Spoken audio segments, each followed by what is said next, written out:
Well, good day. I'm Dan Stein, president of FAIR, and thanks for joining us on this Facebook Live early in October of 2018. And I'm joined today by Matt O'Brien, FAIR's Director of Research, and we've got breaking news to talk about today. But first, I just want to say, happy Halloween. Happy Halloween season to everybody this month. I hope you go out and get some pumpkins. You know, get out for a hayride, enjoy all the festivities, because October is one of my favorite months. We're going to be talking about some major cases and some new developments, new regulations that you'll want to hear about. And always, I've got my computer right here. I'm taking a look now, and I can see your questions and your comments.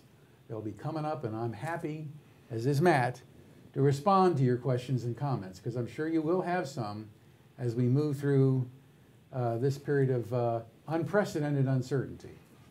For anybody who is wondering about why the battle at the Supreme Court is the way it is, well, we need to look no further than the behavior of some politicized district judges all around the country who have been making it their business to follow the lead of the ACLU and abusing their positions as federal judges to try to block the Trump administration's very robust and important immigration agenda. I have here a copy in my hand. It's very small, not too big. Pocket-sized edition of a tragedy, one of Shakespeare's great tragedies, Romeo and Juliet, right? Short and sweet, great play if you haven't read it. Well, we have another tragedy. Temporary protected status. Temporary protected status was enacted by Congress in 1990 as a way of providing short-term, temporary, humanitarian relief for people who were fleeing natural disaster or some other emergency and temporarily could not go back home. Temporary is the major part of the status. That's why I call it temporary protected status. Last time I checked Webster's dictionary, temporary meant short-term, not permanent. It has been the pattern and a custom of one administration after another to extend TPS after the initial 18-month grant. And the reason TPS was enacted in 1990 was because succeeding administrations had abused the parole power in using a power that Congress had sought to narrowly tailor to very specific individuals, one-on-one basis and one-on-one consideration. They said, look, this is being abused. It's being used on a class basis. And as Al Simpson, former senator, used to say often, if it's not case by case, you lose control of the process. So they came up with this alternative, TPS, temporary protected status, in 1990.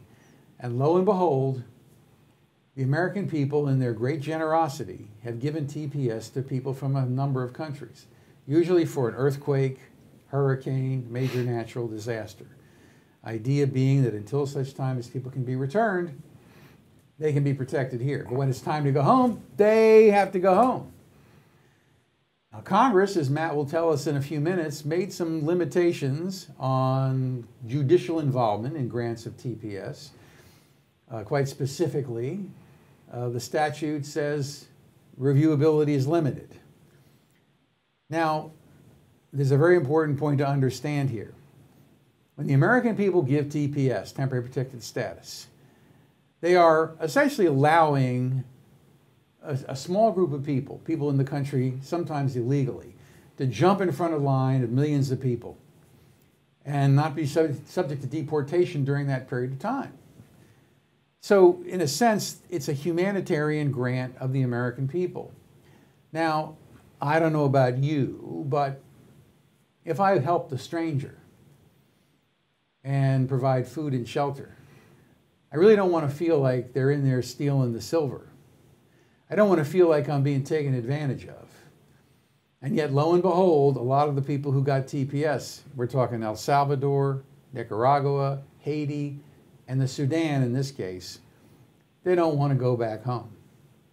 So, Matt, tell us a little bit about this case, and tell us a little bit about TPS and the court court's involvement traditionally? I mean, what did Congress set up? Well, Dan, the case is interesting because the statute governing TPS specifically says that any decisions by the Secretary of Homeland Security regarding whether to designate a country for TPS or to revoke the designation are not subject to judicial review. So that means the court can't look at it. The court can't look at it. So there's no jurisdiction.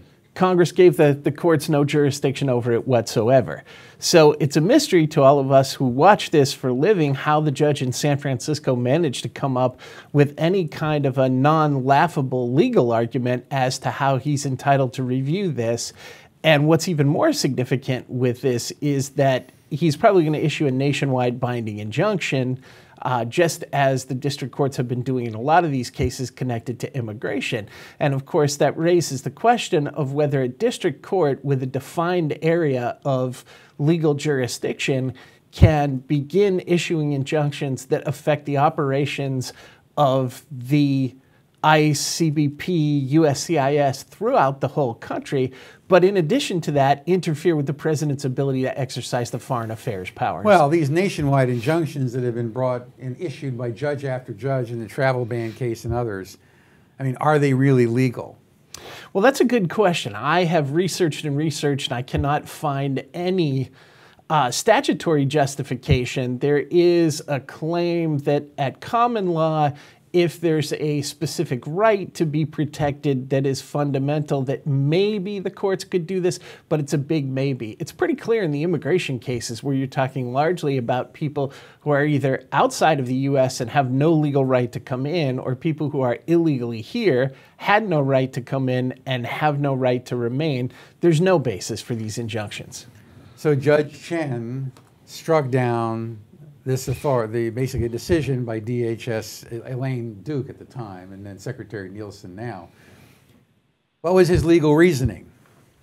Well, his legal reasoning was essentially that the Trump administration was not being nice to these people, that many of them had children here, and that if they were no longer granted TPS, they would be forced to make the difficult decision of whether to take their children with them or allow the children to remain here with relatives. Sorry, but that's a balancing of the hardship. Right? It is. If you have minor children and you're deported, whether they're a U.S. citizen or not, doesn't matter. You take them with you. Very simple, right? So why is that even an issue? Well, I don't think it is a legal issue. And then he balanced the harm was the harm to people who were leaving, had to leave the country versus the government's interest. It's inconvenience in not being able to do this, right? Is that the proper harm analysis? Is it the government's interest that should be analyzed here, or the American people's? Well, the government's interest in this case should be maintaining the security of our borders and maintaining national security, and that's the primary interest of the American people. I think if you attempt to balance that against the inconvenience or the sadness or the upset that any of these individuals may feel, there's no contest. Right. Well, so is that really a proper balancing of the injuries? It's not a proper balancing of the injuries at all. And I think when you stop to look at this and put it in context, this is not a balancing test that the courts engage in any other situations. If you're in the United States military and you're about to get deployed, you can't go to court and say, listen, this is going to upset my kids. I don't want to go. What do we know about the Judge Edward Chen? Well, he's an Obama appointee. Oh, really? Obama appointed him?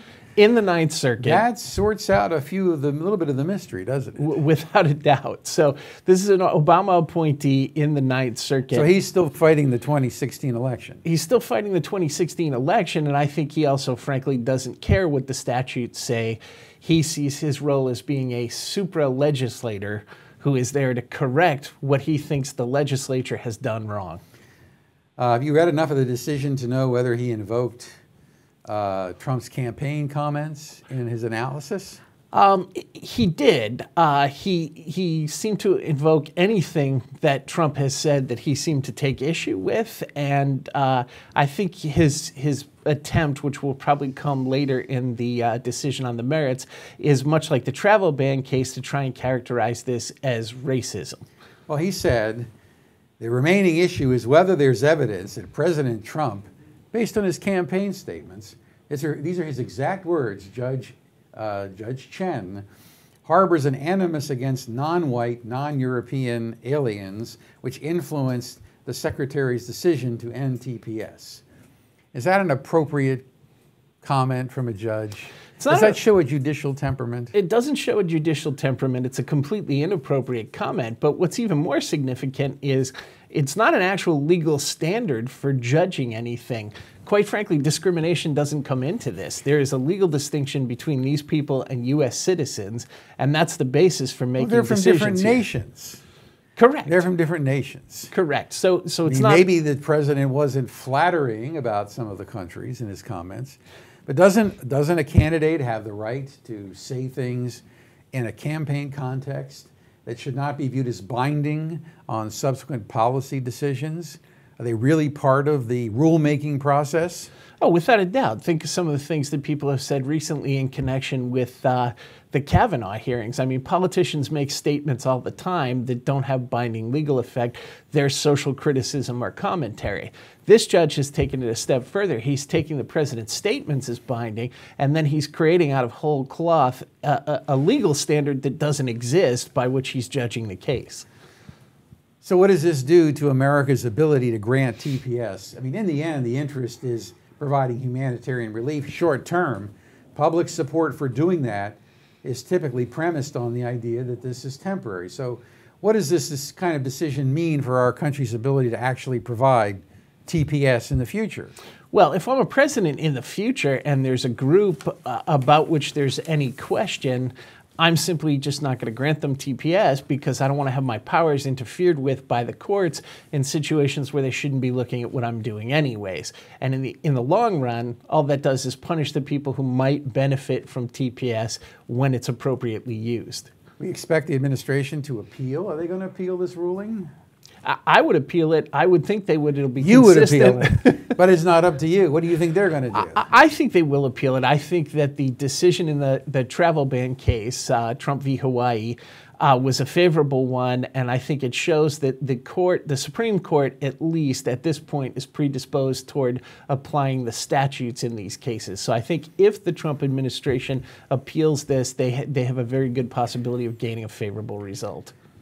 This kind of legal decision is exactly what the American people are sick of. Courts are not amenable to political pressure, and therefore, when a judge usurps the role of the legislative or executive and becomes a power unto him or herself, it's very treacherous to our democratic system. And there has been a growing imbalance as the ACLU and other organizations have used courts to prosecute a political agenda. The grant of TPS or the termination of TPS explicitly set out by Congress, which establishes jurisdiction for lower courts, that it is not reviewable. Okay, not reviewable. What does not reviewable mean, Matt? One more time. Not reviewable means the court can't take a look at it. It's not a decision for the court to make. So the judge will then turn around and say, oh, there's some equal protection constitutional claim to try to get around that, right? Yes, definitely, but it's baseless. He shouldn't be applying that standard in this case. All right, so we know why we need judges who interpret the law the way it's written, as opposed to bringing a political agenda and using bogus constitutional arguments to come in and try to change the policy they don't like. There is good news, and there are good judges, and one of them is in California State Court, and we had a very good decision in the case involving Huntington Beach, which stood up against California's anti-sanctuary law, SB 56. It came out there and basically said, you're violating the charter of those cities, and California Constitution does not permit that. You want to tell us a little bit more about the Huntington Beach case? Sure. So California, like a number of states, has a certain type of legal mechanism in its state constitution that allows cities that are appropriately chartered to give themselves a certain measure of independence from the state legislature. New York has a similar type of setup, which they refer to as home rule, which both New York City and Yonkers use very frequently. And so the city of Huntington Beach opposed in court the sanctuary state legislation that California passed and said, under the state constitution, we're not obligated to abide by this because our charter makes us an independent city and allows us a certain level of flexibility in responding to certain types of legislation. Surprisingly for California, a state judge took a look at that, applied the California Constitution and laws as written, and concluded that Huntington Beach was in fact correct, and that it and other similarly constituted cities are not obligated to abide by the sanctuary legislation. So it doesn't obviously apply to all cities, only charter cities, right? But that's a significant number, maybe half. Well, but not all charter cities are going to want to oppose a sanctuary, anti-cooperation law, right? That's correct, but for the ones that do, this gives them the freedom to do so. And the fact is that a number of the larger jurisdictions in California are in fact charter cities, and many of them are in more conservative areas like Orange County. Well, FAIR has worked very hard to try to galvanize counties around California in an effort to support the Trump administration's anti-sanctuary efforts. And we've been quite successful in enlisting counties to cooperate with the briefs written in part by FAIR's Immigration Reform Law Institute, our public interest law firm. And this kind of decision is gratifying because, as you know, the Trump administration has faced one invidious legal challenge after another. The ACLU will often bring 20 different lawsuits in different courts based on essentially the same legal arguments in hopes they can get a judge like an Edward Chen to side with them. So this is very good news out of California, which shows that our side wins, sometimes we lose, we fight every battle, and that's how we move this debate forward. On the big news here of the public charge rule, the Trump administration is finally reinstating law that says if you're going to come here on welfare, then you're not coming in. And telling people you're not going to be eligible to become a citizen if you use welfare. These public charge regulations are important, and they will need your support. Matt, you want to tell us a little bit about the public charge, the new public charge rules? Sure. So since the beginning of the Republic, we've had rules that say that people who come here are supposed to be able to support themselves.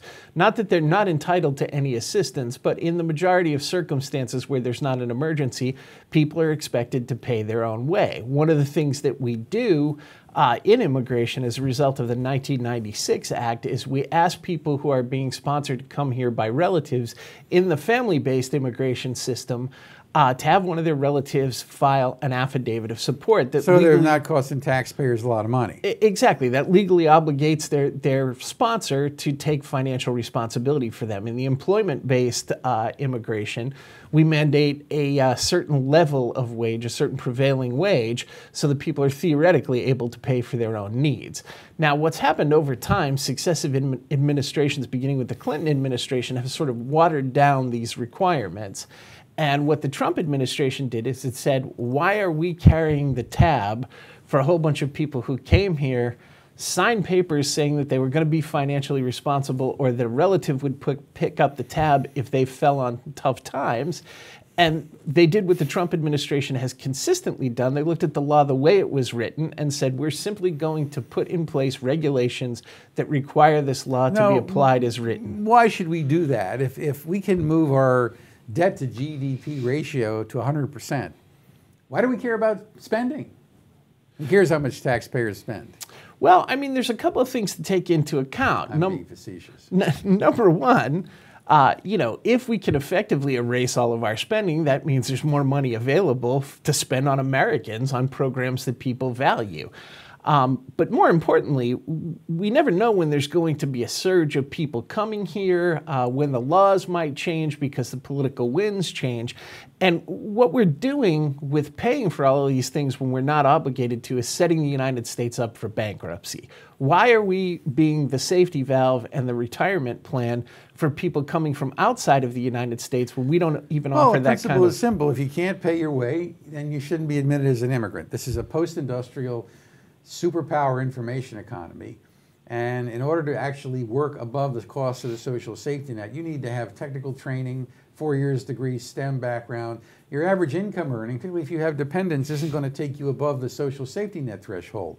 And when was it decreed that employers have the right to bring in people whose earning power is so low they wind up costing taxpayers a lot more money than these workers are paying in taxes? Pretty simple, right? Straightforward. It's basic economics. So I don't, why are people expected to support an immigration scheme that costs them so much money?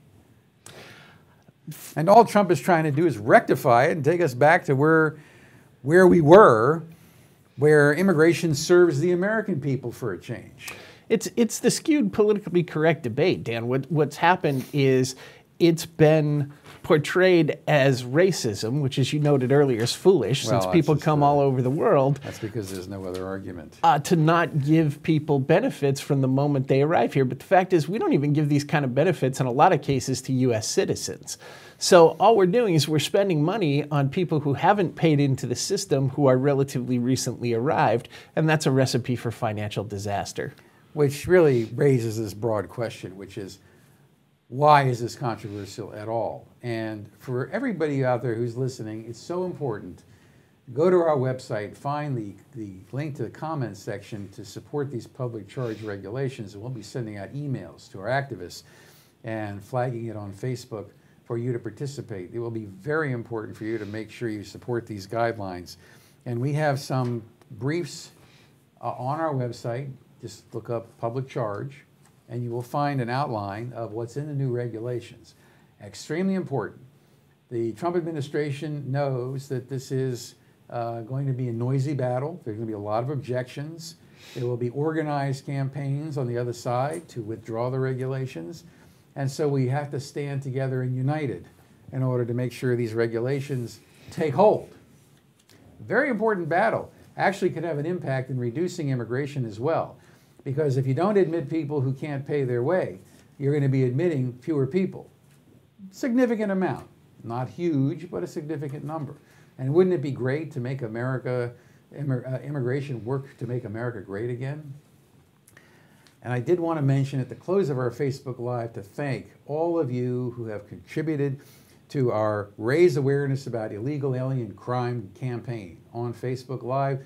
We have reached and exceeded our $2,000 goal. It will be going on through October 7th and Saturday night.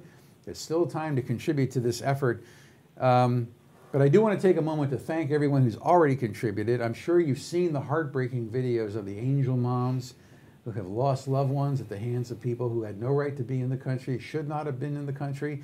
If you haven't seen these videos, get your handkerchief, because it's a sad, sad story, and hard to believe that it's still controversial in this country that we would want to have our borders under control. With your help, FAIR is able to take these videos to more and more Americans, to share the stories of these angel moms and dads who put so much time and effort into helping this country rectify and essentially vindicate the memory of the loved ones they have lost. So, as and with your support, we can make sure their voices get heard to more and more people all across the country. So you're helping us amplify the message, get it out to the American people to know the true costs and consequences of illegal immigration. Illegal immigration, as we say at FAIR, is not a victimless crime. So take time to check out our fundraiser. If you haven't seen it, please consider making a donation. And even a small amount can make a difference. And so on behalf of everyone here at FAIR, on behalf of my good friend Matt O'Brien, our Director of Research, and all of us at FAIR and at our Immigration Reform Law Institute friends as well, thank you for watching, and we'll see you soon.